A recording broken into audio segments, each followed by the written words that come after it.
तो चलिए हिंदी व्याकरण के अंतर्गत दूसरा हमारा टॉपिक है समास। इस समास से भी 1 नंबर का बहुविकल्पीय प्रश्न आता है, तो बारी बारी से इसे जानने का प्रयास करते हैं कि समास क्या होता है। तो समास 2 अथवा 2 से अधिक शब्दों से मिलकर बनने वाले नए सार्थक शब्द को समास कहते हैं। समास क्या होता है? 2 या 2 से अधिक शब्दों के मिलने से एक नया सार्थक शब्द बनता है, अर्थात जिसका कुछ अर्थ निकले। जो सार्थक शब्द बनता है वही क्या कहलाता है? समास कहलाता है। अब समास किन शब्दों से बना है? सम धन आस, इस 2 शब्दों से बना है समास। तो सम का अर्थ होता है संक्षिप्त, संक्षिप्त माने छोटा करना। आस का मतलब होता है कथन या शब्द, अर्थात किसी कथन या शब्द को छोटा करके बताना। अर्थात 2 अथवा 2 से अधिक शब्दों से मिलकर बनने वाले नए सार्थक शब्द को ही क्या कहते हैं? समास कहते हैं। अब चलिए समास का एक उदाहरण देख लेते हैं। नीला है जो अंबर, ये शब्द हैं। नीला है जो अंबर, ये कुल शब्द हैं। अब इनसे एक मिलकर शब्द बना है नीलांबर, तो ये हमारा क्या है? समास है, नीलांबर।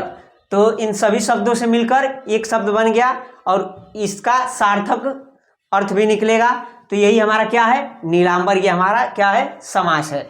अब समास के कितने भेद होते हैं? तो समास के मुख्यतः 6 भेद होते हैं। समास के मुख्यतः 6 भेद होते हैं। पहला क्या है? अव्ययी भाव समास, दूसरा है तत्पुरुष समास, तीसरा है कर्मधारय समास, चौथा है द्विगु समास, 5वां है द्वंद्व समास और 6वां है बहुव्रीहि समास। तो आपके पाठ्यक्रम में इन 4 समास को पढ़ना है और इसी से 1 नंबर का बहुविकल्पीय प्रश्न आएगा। कर्मधारय समास, द्विगु समास, द्वंद्व समास और बहुव्रीहि समास, इन्हीं को हम पढ़ लेंगे और इसके बहुविकल्पीय प्रश्नों को सॉल्व कर लेंगे, तो हमारा एक बहुविकल्पीय नंबर कंफर्म हो जाएगा। तो चलिए चारों समासों को बारी बारी से पढ़ते हैं। इसमें पहला हमारा समास है कर्मधारय समास। तो कर्मधारय समास क्या होता है? तो जिस समस्त पद का पहला पद उपमेय या विशेषण तथा दूसरा पद उपमान या विशेष्य हो, उसे कर्मधारय समास कहते हैं। जिस शब्द का पहला पद उपमेय या विशेषण हो या तथा दूसरा पद उपमान या विशेष्य हो, उसे ही क्या कहते हैं? कर्मधारय समास कहते हैं। अब जान लेते हैं कि विशेषण क्या होता है और विशेष्य क्या होता है। तो विशेषण वे शब्द होते हैं जो किसी संज्ञा या सर्वनाम की विशेषता बताते हैं, और विशेष्य क्या होता है? तो विशेष्य वे शब्द होते हैं जिनकी विशेषता बताई जाती है, वे विशेष्य होते हैं। अब उदाहरण के माध्यम से इसे समझते हैं। तो इसमें है पहला एक समस्त पद है और एक विग्रह है, इसे भी जान लेते हैं। समस्त पद क्या होता है? तो समास के नियमों से बनने वाले शब्दों को ही क्या कहते हैं? समस्त पद कहते हैं। जो समास के नियमों से बनते हैं उसे समस्त पद कहते हैं। और समास विग्रह क्या होता है? तो समस्त पद को ही अलग अलग शब्दों में तोड़ने को ही क्या कहते हैं? विग्रह कहते हैं। यानी समस्त पद को अलग अलग शब्दों में तोड़ेंगे तो वो समास विग्रह होगा। तो उदाहरण के माध्यम से पहला समझते हैं कर्मधारय समास। नीलकमल, नीलकमल हमारा समस्त पद है और इसमें क्या है? इसका समास विग्रह क्या है? नीला है जो कमल। तो देखिए इसमें नीलकमल, नील में नीला क्या है? विशेषण है, और कमल क्या है? विशेष्य है। कमल की विशेषता बताई जा रही है कि कमल कैसा है? नीला है। तो नीलकमल विशेषण विशेष्य संबंध दर्शा रहा है, तो कौन सा समास आएगा? कर्मधारय समास आएगा। उसी तरह पीतांबर, पीतांबर, पीतांबर, इसका समास विग्रह क्या होगा? पीला है जो अंबर, पीला है जो वस्त्र, अंबर अर्थात वस्त्र होता है। उसी तरह हमारा अगला उदाहरण है महात्मा, तो इसका हो जाएगा समास विग्रह महान आत्मा। उसी तरह अगला उदाहरण है महामानव, तो इसका समास विग्रह हो जाएगा महान मानव। श्वेत कमल, तो इसका समास विग्रह हो जाएगा सफेद कमल या सफेद है जो कमल। पवन पुत्र, तो इसका समास विग्रह हो जाएगा पवन का पुत्र। और चंद्रमुख, तो इसका समास विग्रह हो जाएगा चंद्र जैसा मुख। ये सभी प्रीवियस ईयर में पूछे गए प्रश्न हैं। तो चलिए दूसरा समास है द्विगु समास। तो द्विगु समास क्या होता है इसे जान लेते हैं। जिस समास का पहला पद संख्यावाचक विशेषण हो उसे द्विगु समास कहते हैं। तो द्विगु समास जिस संख्या का पहला शब्द क्या होना चाहिए, संख्यावाचक, यानी किसी संख्या को बताना चाहिए, वही हमारा क्या होगा, द्विगु समास होगा। उदाहरण के माध्यम से इसे समझ लेते हैं। तो समस्त पद में हमारा पहला है चौराहा, और चौराहा का समास विग्रह क्या है, चार राहों का समाहार। तो देखिए इसमें पहला शब्द इसमें क्या आ रहा है, संख्यावाचक आ रहा है, चार। देखिए चौराहा में पहला चार आ रहा है। इसी तरह दूसरा हमारा उदाहरण है त्रिफला, तीन फलों का समूह, इसका विग्रह है। तो इसमें भी क्या आ रहा है, पहला शब्द क्या आ रहा है, तीन आ रहा है। उसी तरह नवरत्न, तो इसका समास विग्रह क्या होगा, नौ रत्नों का समूह। त्रिवेणी, तीन वेणियों, अर्थात वेणियों मतलब क्या होता है, नदियों का समाहार, वही त्रिवेणी होता है। अगला हमारा है सप्ताह, सप्ताह में भी क्या है, 7 दिनों का समूह। पहला पद सब में देखिए संख्यावाचक विशेषण आ रहा है सभी में, तो पहला पद संख्यावाचक विशेषण होना चाहिए, वही हमारा क्या होता है, द्विगु समास होता है। सप्तऋषि, 7 ऋषियों का समूह। तिरंगा, 3 रंगों का समाहार, ये भी हमारा क्या है, द्विगु समास है। पंचानन, 5 सिरों का समाहार। त्रिकोण, 3 कोणों का समाहार। त्रिभुज, 3 भुजाओं का समाहार। और चौमासा, 4 मासों अर्थात 4 महीनों का समाहार। ये सभी शब्द हैं, इनमें पहला शब्द क्या आया है, संख्यावाचक विशेषण आया है, अर्थात ये क्या है, हमारा द्विगु समास है। तो इसी क्रम में हमारा तीसरा समास है द्वंद्व समास। तो आइए इसे जान लेते हैं कि द्वंद्व समास क्या होता है। तो जिस समास में दोनों पद समान हो वहाँ द्वंद्व समास होता है। जिस समास में दोनों पद समान हो, या जिस समास में दोनों पद क्या हो, प्रधान हो, वही क्या होता है, हमारा द्वंद्व समास होता है। और द्वंद्व समास में 2 शब्दों का मेल होता है, और इसका विग्रह करने पर और, एवं, या, अथवा लगता है। जब इसका विग्रह करते हैं द्वंद्व समास का, तो उसमें और लगता है, एवं लगता है, या लगता है, अथवा लगता है। और द्वंद्व समास को पहचानने का सबसे आसान तरीका है कि इसमें योजक चिन्ह लगा होता है, योजक चिन्ह लगा होता है इसमें, या दोनों शब्द एक दूसरे के क्या होते हैं, विपरीत होते हैं। जैसे में उदाहरण देखिए, देश विदेश, इसमें योजक चिन्ह आया है और इसका विग्रह करेंगे तो देश और विदेश आएगा। तो देखिए इसमें देश और विदेश एक दूसरे के विपरीतार्थक शब्द आ रहे हैं। उसी प्रकार से है माता पिता, इसमें भी योजक चिन्ह आया है, तो आप पहचान लेंगे कि कौन सा समास है, द्वंद्व समास है। और देखिए इसमें माता और पिता क्या है, एक दूसरे के विपरीतार्थक शब्द है। तो उसी प्रकार सभी उदाहरण हमारे हैं, पाप पुण्य, पाप और पुण्य। उत्थान पतन, उत्थान और पतन। अन्न जल, अन्न और जल। हानि लाभ, हानि और लाभ। देखिए इसमें सभी में योजक चिन्ह आ रहा है और एक दूसरे के क्या है, विपरीतार्थक शब्द हैं। जल थल, जल और थल। आना जाना, आना और जाना। अब देखिए जहाँ योजक चिन्ह नहीं रहेगा उसे देखिए उसमें भी क्या होगा, यहाँ पे विग्रह करने पर उसमें देखिए और आ रहा है, राजा रानी, तो इसका विग्रह करेंगे तो क्या आएगा, राजा और रानी। शुभा शुभ, शुभा शुभ, जब इसका विग्रह करेंगे तो क्या आएगा, शुभ और अशुभ। तो देखिए ये दोनों विपरीतार्थक शब्द आ रहे हैं। उसी प्रकार है राम कृष्ण, तो राम और कृष्ण। तो ये रहा द्वंद्व समास से जुड़ी हुई कुछ महत्वपूर्ण जानकारियां। तो चलिए समास के अंतर्गत हमारा चौथा समास है बहुव्रीहि समास। तो आइए जानते हैं क्या होता है बहुव्रीहि समास। तो जिस समास में कोई पद प्रधान नहीं होता है, यानी दोनों पदों में कोई पद प्रधान नहीं होता है, यानी अप्रधान होता है, दोनों पद मिलकर किसी तीसरे पद की ओर संकेत करते हैं, उसे हम क्या कहते हैं, बहुव्रीहि समास कहते हैं। यानी बहुव्रीहि समास में 2 पद होंगे और दोनों पदों में से दोनों अप्रधान होंगे और वो दोनों मिलकर किसी तीसरे पद की ओर संकेत करेंगे, वही हमारा बहुव्रीहि समास होगा। आइए उदाहरण के माध्यम से समझते हैं कि क्या है।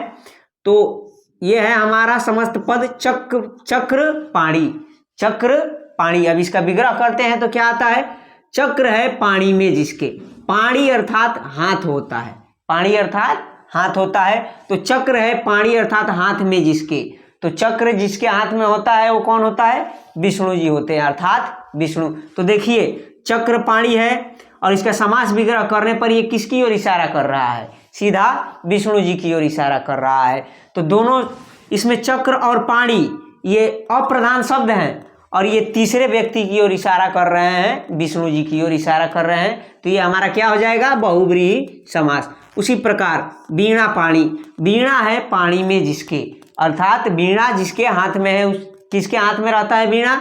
तो सरस्वती जी की तरफ इशारा कर रहा है ये। लंबोदर, तो लंबा है उदर अर्थात पेट जिसका, तो किसका पेट लंबा होता है? गणेश जी का पेट लंबा होता है। तो ये भी तीसरे व्यक्ति की ओर इशारा कर रहा है। चंद्रशेखर, अब इसका समास विग्रह क्या है? चंद्र है, शेखर अर्थात मस्तक पर जिसके, तो चंद्र किसके मस्तक पर होता है? शिव जी की ओर इशारा कर रहा है, तो अर्थात इसका क्या होगा? शिव। उसी प्रकार अगला है हमारा विषधर, विष को धारण करने वाला। विष को कौन धारण किए रहता है? तो सर्प धारण किया रहता है इसको। नीलकंठ, नीला है कंठ जिसका, अब ये किसकी ओर इशारा कर रहा है? कंठ किसका नीला होता है? तो शिव जी जब विष धारण किए थे तो उनका कंठ क्या हो गया था? नीला हो गया था। तो ये हो गया नीलकंठ, यानी नीला है कंठ जिसका। निशाचर, निशा में चलता है जो, अर्थात राक्षस, तो राक्षस क्या करता है? निशा यानी रात्रि में चलता है, तो इसका हो जाएगा निशाचर। दशानंद, दशानन, दस है आनन अर्थात मुख जिसका, तो ये किसकी ओर इशारा कर रहा है? रावण की तरफ। रावण के कितने सिर थे? 10 मुख थे। गजानंद, गज के समान आनन अर्थात मुख है जिसका, तो गज के समान किसका मुख है? गणेश जी का मुख है, तो ये हो जाएगा गजानन। और मेघनाद, मेघ के समान नाद है जिसका, अर्थात रावण का पुत्र, और उसी का नाम क्या था? मेघनाद था। तो ये बहुव्रीहि समास हो गया। तो इसी प्रकार हमने चारों समास को समाप्त कर लिया है। कर्मधारय समास, द्विगु समास, द्वंद्व समास और बहुव्रीहि समास। कर्मधारय समास में क्या होता था? विशेषण और विशेष्य, पहला पद विशेषण और दूसरा पद विशेष्य होता था। और द्विगु समास में क्या होता था? पहला पद होता था उसमें संख्यावाचक होता था। और द्वंद्व समास में क्या होता था? योजक चिन्ह आता था और उसमें 2 अलग अलग शब्द आते थे। और चौथा हमारा बहुव्रीहि समास है, तो उसमें क्या हो रहा है? इसमें दोनों अप्रधान शब्द आ रहे हैं लेकिन किसी तीसरे की ओर इशारा कर रहे हैं। तो ये समास से जुड़े हुए कुछ महत्वपूर्ण तथ्य हो गए। अब चलिए इनके सभी बहुविकल्पीय प्रश्नों को बारी बारी से करते हैं जो परीक्षा में आने वाले हैं। पहला बहुविकल्पीय प्रश्न है, त्रिवेणी में कौन सा समास है? ये प्रीवियस ईयर प्रश्न है, 2023 में पूछा गया है और उन्हीं प्रश्नों को इसमें रखा गया है जो आपके एग्जाम में आ सकते हैं। तो त्रिवेणी में कौन सा समास है? चलिए इसका ऑप्शन देख लेते हैं। ऑप्शन नंबर ए है द्वंद्व समास, ऑप्शन नंबर बी है कर्मधारय समास, ऑप्शन नंबर सी है द्विगु समास और ऑप्शन नंबर डी है अव्ययी भाव समास। तो त्रिवेणी में बताना है कि कौन सा समास है, तो इसका सही उत्तर है ऑप्शन नंबर सी, द्विगु समास। त्रिवेणी यानी 3 वेणियों का समूह, अर्थात क्या होता है? 3 वेणियों अर्थात 3 नदियों का समूह। तो इसमें क्या है? इसमें गिनती वाले शब्द आ रहे हैं, गणना वाले शब्द आ रहे हैं, तो इसीलिए ये इसका सही उत्तर हो जाएगा ऑप्शन नंबर सी, द्विगु समास। दूसरा प्रश्न है हमारा, हानि लाभ में कौन सा समास है? ये भी प्रीवियस ईयर प्रश्न है। ऑप्शन नंबर ए है द्वंद्व समास, ऑप्शन नंबर बी है कर्मधारय समास, ऑप्शन नंबर सी है द्विगु समास और ऑप्शन नंबर डी है बहुव्रीहि समास। तो बताना है कि हानि लाभ में कौन सा समास है। तो जैसा कि आपको बताया गया था कि योजक चिन्ह वाले क्या होते हैं, कौन सा समास, तो इसका सही उत्तर हो जाएगा ऑप्शन नंबर ए, द्वंद्व समास हो जाएगा। तीसरा प्रश्न है, सप्तऋषि का समास विग्रह है। जो सप्तऋषि है उसका समास विग्रह क्या है ये बताना है हमें। तो ऑप्शन नंबर ए है ऋषियों का समाहार, 7 ऋषियों का समाहार, ऑप्शन नंबर सी है सप्तऋषि और ऑप्शन नंबर डी है 7 सिंधुओं का समूह। तो जो सप्तऋषि है इसका समास विग्रह क्या होगा, तो इसका सही उत्तर है ऑप्शन नंबर बी, 7 ऋषियों का समाहार। चौथा बहुविकल्पीय प्रश्न है, वेद पुराण में समास है। ये भी प्रीवियस ईयर प्रश्न है। तो वेद पुराण में कौन सा समास है? ऑप्शन नंबर ए द्विगु, ऑप्शन नंबर बी बहुव्रीहि, ऑप्शन नंबर सी द्वंद्व समास और ऑप्शन नंबर डी तत्पुरुष समास।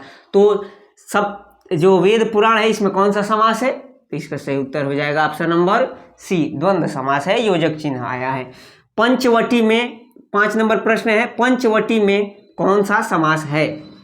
ऑप्शन नंबर ए है कर्मधारय समास, ऑप्शन नंबर बी है द्वंद्व समास, ऑप्शन नंबर सी है तत्पुरुष समास और ऑप्शन नंबर डी है द्विगु समास। तो इसमें भी गिनती के कुछ शब्द आए हैं, तो इसके लिए क्या हो जाएगा? ऑप्शन नंबर डी, द्विगु समास पंचवटी में है। 6 नंबर प्रश्न है, दशानन में दशानन का समास विग्रह है, बताना है। तो ऑप्शन नंबर ए है 10 है मुख जिसके, अर्थात रावण। ऑप्शन नंबर बी है 10 है मुख जिसके, अर्थात विष्णु। ऑप्शन नंबर सी है दिशाएं हैं वस्त्र जिसकी, और ऑप्शन नंबर डी है 10 है आंखें जिसकी, अर्थात पार्वती। तो बताना है दशानन का समास विग्रह क्या होगा? तो इसका सही उत्तर है ऑप्शन नंबर ए, 10 है मुख जिसके, अर्थात रावण के लिए दशानन का प्रयोग किया जाता है। और इसमें कौन सा समास है? तो इसमें बहुव्रीहि समास है। 7 नंबर प्रश्न है, भीमार्जुन में कौन सा समास है? बताना है भीमार्जुन में कौन सा समास है। ऑप्शन नंबर ए है द्विगु समास, ऑप्शन नंबर बी है कर्मधारय समास, ऑप्शन नंबर सी है द्वंद्व समास और ऑप्शन नंबर डी है बहुव्रीहि समास। तो बताना है भीमार्जुन में कौन सा समास है। तो कहीं कहीं यहाँ पे योजक चिन्हों का क्या होता है? लोप होता है। तो इसमें भी क्या होगा? ऑप्शन नंबर सी, द्वंद्व समास। इसमें योजक चिन्हों का लोप है, लेकिन इसका अर्थ होगा भीम और अर्जुन, अर्थ निकाल के भी इसका आंसर टिक किया जा सकता है। तो इसमें सही उत्तर है ऑप्शन नंबर सी, द्वंद्व समास। 8 नंबर प्रश्न है, नीलकमल में समास है, नीलकमल में बताना है कौन सा समास है। ऑप्शन नंबर ए है द्वंद्व समास, ऑप्शन नंबर बी है कर्मधारय समास, ऑप्शन नंबर सी है द्विगु समास और ऑप्शन नंबर डी है बहुव्रीहि समास। तो बताना है कि नीलकमल में कौन सा समास है। तो इसका सही उत्तर हो जाएगा ऑप्शन नंबर बी, कर्मधारय समास। नीलकमल में कर्मधारय समास है, इसमें विशेषण विशेष्य का संबंध है। तो चलिए इसी के अंतर्गत 9 नंबर प्रश्न है, षड दर्शन में कौन सा समास है? तो ये भी प्रीवियस ईयर प्रश्न है। ऑप्शन नंबर ए है द्वंद्व समास, ऑप्शन नंबर बी है कर्मधारय समास, ऑप्शन नंबर सी है द्विगु समास और ऑप्शन नंबर डी है अव्ययी भाव समास। तो बताना है षड दर्शन में कौन सा समास है। तो चूंकि आपको पता है कि ये संख्यावाचक विशेषण है इसमें षड दर्शन, तो इसका सही उत्तर क्या हो जाएगा? ऑप्शन नंबर सी, द्विगु समास हो जाएगा। प्रश्न नंबर 10 है, सुख दुख में समास है। तो सुख दुख में बताना है कौन सा समास है। ऑप्शन नंबर ए है द्वंद्व समास, ऑप्शन नंबर बी है कर्मधारय समास, ऑप्शन नंबर सी है द्विगु समास और ऑप्शन नंबर डी है बहुव्रीहि समास। तो आपको पता है कि योजक चिन्ह वाले क्या होते हैं और इनका विग्रह करने पर और अथवा आए वो क्या होते हैं। तो इसका सही उत्तर हो जाएगा ऑप्शन नंबर ए, द्वंद्व समास। सुख और दुख विग्रह इसका करेंगे तब निकलेगा। 11 नंबर प्रश्न है, सतसई का समास विग्रह है। बताना है कि सतसई का समास विग्रह करेंगे तो क्या आएगा। तो ऑप्शन नंबर ए है 7 दोहों का समूह, ऑप्शन नंबर बी है 700 दोहों का समूह, ऑप्शन नंबर सी है 700 कविता का समूह और ऑप्शन नंबर डी है 700 साधुओं का समूह। तो बताना है कि सतसई का समास विग्रह क्या है। तो इसका सही उत्तर हो जाएगा ऑप्शन नंबर डी, 700 दोहों का समूह होता है सतसई। 12 नंबर प्रश्न है, चक्रपाणी में समास है। जो चक्रपाणी शब्द है इसमें कौन सा समास है बताना है। ऑप्शन नंबर ए है द्विगु समास, ऑप्शन नंबर बी है बहुव्रीहि समास, ऑप्शन नंबर सी है द्वंद्व समास और ऑप्शन नंबर डी है तत्पुरुष समास। तो चक्रपाणी में कौन सा समास है। तो इसका सही उत्तर हो जाएगा ऑप्शन नंबर बी, बहुव्रीहि समास। चक्रपाणी मतलब क्या होता है? चक्र है पाणी में जिसके, अर्थात हाथ में जिसके चक्र है, अर्थात उस विष्णु, अर्थात विष्णु। ये तीसरे की ओर संकेत कर रहा है, विष्णु की ओर संकेत कर रहा है। 13 नंबर प्रश्न है हमारा, महात्मा में समास है। महात्मा में बताना है कौन सा समास है। तो ऑप्शन नंबर ए है अव्ययी भाव समास, ऑप्शन नंबर बी है द्वंद्व समास, ऑप्शन नंबर सी है तत्पुरुष समास और ऑप्शन नंबर डी है कर्मधारय समास। तो बताना है महात्मा में कौन सा समास है। तो इसका सही उत्तर हो जाएगा ऑप्शन नंबर डी, कर्मधारय समास। महात्मा का अर्थ होता है महान आत्मा। 14 नंबर प्रश्न है, मछली के समान आंखें हैं जिसकी, वह स्त्री। अब बताना है कि विग्रह में कौन सा समास होगा। जो ये समास विग्रह दिया है इसमें बताना है कौन सा समास होगा। मछली के समान आंखें हैं जिसकी, तो ऑप्शन नंबर ए है बहुव्रीहि समास, ऑप्शन नंबर बी है कर्मधारय समास, ऑप्शन नंबर सी है द्विगु समास और ऑप्शन नंबर डी है द्वंद्व समास। तो इसका सही उत्तर हो जाएगा ऑप्शन नंबर ए बहुव्रीहि समास, और इसका अर्थ होता है मछली के समान आंखें हैं जिसकी, अर्थात इसका अर्थ होता है मीनाक्षी। 15 नंबर प्रश्न है और अंतिम प्रश्न है हमारा, चरण कमल में कौन सा समास होगा, बताना है। ऑप्शन नंबर ए है द्विगु समास, ऑप्शन नंबर बी है कर्मधारय समास, ऑप्शन नंबर सी है द्वंद्व समास और ऑप्शन नंबर डी है बहुव्रीहि समास। तो बताना है कि चरण कमल में कौन सा समास होगा। तो इसका सही उत्तर हो जाएगा ऑप्शन नंबर बी कर्मधारय समास। इसमें विशेषण विशेष्य का संबंध है। तो ये समास से जुड़े हुए सभी बहुविकल्पीय प्रश्न रहे। आशा करते हैं कि ये वीडियो आपको अच्छा लगा होगा। तब तक के लिए जय हिंद, मिलते हैं अगले वीडियो में।